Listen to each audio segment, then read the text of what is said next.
August 6, 7, 8 తారీఖులలో సింహరాశి వారి యొక్క జీవిత రహస్యం ఒకటి బయటపడనుంది. అయితే సింహరాశి వారు ఈ వీడియోని మీరు పూర్తిగా చివరి వరకు చూడండి. అప్పుడే మేమేం చెబుతున్నామో మీకు పూర్తిగా అర్థమవుతుంది. మీ జాతకరీత్యా ఎలాంటి శ్రీ సమ్మక్క సారక్క జ్యోతిష్యాలయం 6302672110 ముఖము లేదా చేయి చూసి ఫోన్ ద్వారా జాతకం చెప్పడం మా ప్రత్యేకత. గురూజీ విజయరాజు గారు. స్త్రీ పురుషుల వశీకరణం చేయబడును. వ్యాపారం, చదువు, ఉద్యోగం, పిల్లలలో జ్ఞాపక శక్తి తగ్గిపోవటం, రాజకీయ, ప్రేమ, పెళ్లి, సంతానం, భార్యాభర్తల మధ్య కలహాలు, కుటుంబ సమస్యలు, ఆరోగ్య సమస్యలు, ప్రమోషన్, విదేశీ ప్రయాణాలు, లక్ష్మీ శాంతి, మనశ్శాంతి, భూ వివాదాలు, కోర్టు సమస్యలు, ఆర్థిక ఇబ్బంది, కళ్యాణ దోషం, భయం, చేతబడి నివారణ, నరదృష్టి, నాగదోషం, చెడు దోషాలు, ఇలాంటి వాటన్నింటికి యంత్రాలు ఇవ్వబడును. అన్ని సమస్యలు 100% తీర్చబడును.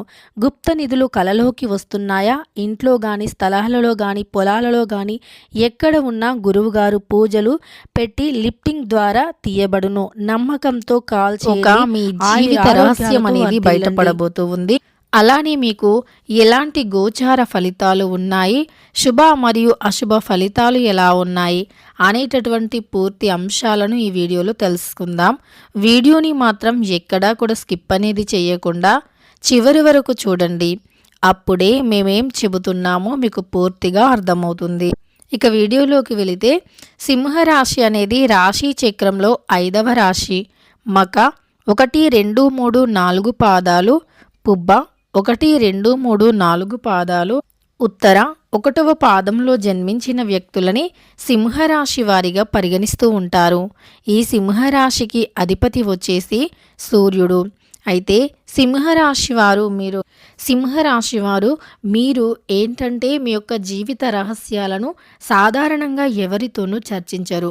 అంటే మీ జీవితంలో ఏదైనా రహస్యం దాగి ఉంది అనుకోండి, ఆ రహస్యాన్ని మీరు ఎంత సన్నిహితులకి అయినా, అలానే ఎంతటి స్నేహితులకి అయినా సరే ఆ రహస్యాన్ని మీరు పొరపాటున కూడా షేర్ చేయరన్నమాట. మీ జీవితంలో ఏవైనా రహస్యాలు దాగి ఉంటే పొరపాటును కూడా ఎవరితోనూ అంత సులభంగా చెప్పరు. కానీ ఎవరైనా ఒక వ్యక్తి పైన మీకు పూర్తిగా నమ్మకం కలిగింది అనుకోండి, ఆ వ్యక్తి అన్ని విధాలుగా పర్ఫెక్ట్ ఉన్నారు అని మీరు అనుకుంటారు. ముఖ్యంగా కొన్నిసార్లు మీరు వారిని టెస్ట్ కూడా చేస్తూ ఉంటారన్నమాట. అంటే వారు ట్రూగా, జెన్యూన్గా ఉన్నారా లేదా, వారితో ఒక రహస్యం చెప్పబోయే ముందు ముఖ్యంగా వారి యొక్క పూర్తి సమాచారాన్ని తెలుసుకోవాలి అనేటటువంటి ఆలోచనలో మీరుంటారు. తద్వారా మీకు ఏంటంటే ముందుగానే వారిని పసిగట్టి వారి గురించి పూర్తిగా తెలుసుకునే ప్రయత్నం కూడా చేస్తారు. అలా పూర్తిగా మీకు ఒక కన్ఫర్మేషన్ వచ్చిన తర్వాత లాస్ట్కి అంటే వారు మంచివారే అనేటటువంటి ఒక అవగాహన, ఒక కన్ఫర్మేషన్ వచ్చిన తర్వాత వారికి మెల్లిమెల్లిగా మీ జీవిత రహస్యాలను చెప్పడం ప్రారంభిస్తూ ఉంటారు. కానీ ఆ వ్యక్తులు పూర్తిగా మిమ్మల్ని నమ్మించడానికి మాత్రమే అలా ప్రయత్నించారు అనేటటువంటి అంశాన్ని మీరు మర్చిపోతూ ఉంటారు. ఆ వ్యక్తులు మిమ్మల్ని పూర్తిగా నమ్మించి మెల్లిగా మీ జీవిత రహస్యాలను తెలుసుకొని ఆ తర్వాత మిమ్మల్ని టార్గెట్ చేయాలి అనేటటువంటి ఆలోచన వారిలో ఉంటుందన్నమాట. కాబట్టి దీనిని మీరు గ్రహించగలిగితే మీకు ఎలాంటి సమస్య కూడా ఉండదు. కానీ గ్రహించకుండా వారు చెప్పిన మాటలు అన్నీ గుడ్డిగా నమ్మి పూర్తిగా మీరు వారి యొక్క ట్రాప్లో పడి మెల్లిమెల్లిగా మీ యొక్క జీవిత రహస్యాలను చెప్పడం ఎప్పుడైతే ప్రారంభిస్తారో అప్పటి నుండి మీకు సమస్యలు అనేవి ప్రారంభమవుతాయి. మీ యొక్క రహస్యాలను వారు పూర్తిగా తెలుసుకున్న తర్వాత మెల్లిగా మిమ్మల్ని ఏదో ఒక రకంగా టార్గెట్ చేస్తూ ఉంటారు. అది కేవలం మీరు బాయ్సే అనుకుంటే పొరపాటు పడ్డట్టే. ఎందుకంటే కొన్ని సిచ్యువేషన్స్లో గర్ల్స్ కూడా అలానే ఉంటారు. అంటే ఆడవాళ్ళైనా సరే వారిని నమ్మొద్దు. వారు ఏంటంటే మీతో మంచిగా మాట్లాడి మంచిగా ఉండి వారి యొక్క మీ యొక్క అన్ని రహస్యాలను మీరు ఇలా ఆడ వ్యక్తే కదా, మాకు తెలిసిన వ్యక్తే కదా అని మీ రహస్యాలను గాని షేర్ చేస్తే వారు మెల్లిగా మీకు ఏదైనా గొడవ జరిగినప్పుడు ఆ రహస్యాలను పూర్తిగా మీ పర్సనల్స్ని తెచ్చి పబ్లిష్ చేసే అవకాశం ఉంటుంది. మీ పర్సనల్స్ ఏవైనా ఉంటే వాటిని పబ్లిష్ చేసే వరకు కూడా వారికి నిద్ర పట్టదన్నమాట. అలా మీరు ఏదైనా సరే రహస్యాన్ని రహస్యంగా ఉంచడానికే ప్రయత్నించండి. అంతే తప్ప మీరు కాస్త మంచిగా మాట్లాడారు కదా, మంచిగా ఉన్నారు కదా అని మెల్లిగా మీ రహస్యాలను, మీ లోతులను, మీ ప్రణాళికలను, అలానే మీ కుటుంబంలో జరిగేటటువంటి మంచైనా చెడైనా ఎవరితోనూ చెప్పకుండా ఉండటమే మంచిది. ఎందుకు, మంచి జరిగితే చెప్పొచ్చు కదా, మరి మంచి చెప్తే ప్రాబ్లం ఏంటి అని మీరు అనుకోవచ్చు. మీకు ఏదైనా మంచి జరిగినా సరే దానిని చెప్పడం వల్ల ఏమవుతుందంటే మీకు నరదృష్టి తగులుతుంది. అంటే మీరు మంచిగా ఉన్నారు, మంచిగా బ్రతుకుతున్నారు అంటే వారు ఓర్చుకోలేక ఎప్పుడూ మీ పైన పడి ఏడుస్తూనే ఉంటారు. ఆ ఏడుపు మీకు ఏదో ఒక రూపంలో తగులుతుంది. అందువల్ల మీరు మంచి జరిగినా ఎవరితో చెప్పొద్దు. మరి చెడు జరిగితే చెప్పడానికి ఏంటి అంటే, చెడు జరిగితే వారు నవ్వుతూ ఉంటారు. అంటే మీరు బాధపడటం, మీరు సంతోషంగా లేకపోవటం వారికి ఎంతో ఇష్టం.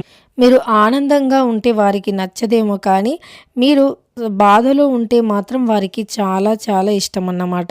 అందువల్ల సింహరాశి వారు మీ జీవిత రహస్యాన్ని ఇప్పటిదాకా మీరు ఎవరికైనా చెప్పి ఉన్నా, లేదా మీరు ఎవరికైనా చెప్పాలి అనుకున్నా ఆ రహస్యం అనేది ఈ సమయంలో ఖచ్చితంగా కూడా ఎవరైనా అంటే ఆల్రెడీ మీరు ఎవరికైనా చెప్పి ఉంటే అది బయటపడే అవకాశం అయితే కనిపిస్తుంది.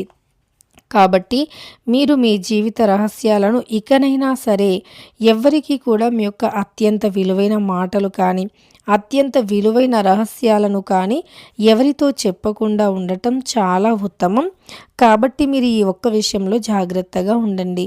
అలానే ఎవరికైనా డబ్బు సహాయం చేయాలి అన్నా సరే 1కి 2 సార్లు ఆలోచించండి. డబ్బు పరమైనటువంటి ఏవైనా సమస్యలు ఉన్నా సరే మీరు ఖచ్చితంగా 1కి 2 సార్లు ఆలోచిస్తేనే మీకు మంచి అనేది జరుగుతుంది. కాబట్టి కాస్త జాగ్రత్తగా ఉండండి. ఈ రాశి వారు, సింహరాశి వారు తెలివితేటల్లో ఎక్కువగా రాణిస్తారు. సూర్య భగవానుని అనుగ్రహం వీరికి ఎల్లవేళలా ఉంటుంది. సూర్య భగవానుని యొక్క అనుగ్రహంతో మీరు ఎప్పుడూ కూడా అనుకున్నది సాధిస్తారు. కానీ ఈ సమయంలో మాత్రం మీకు శుక్రుడు లేదా గురువు అధిపతిగా ఉన్నా సరే, లేదా వారు మీ యొక్క 6వ ఇంట్లో ఉన్నా సరే ఇలాంటివి జరిగి అంటే మీ రహస్యాలు బయటపడే అవకాశం ఉంటుంది. కాబట్టి సింహరాశి వారు కాస్త జాగ్రత్తగా ఉండండి. ఇష్టదేవత ఆరాధన మేలు చేస్తుంది.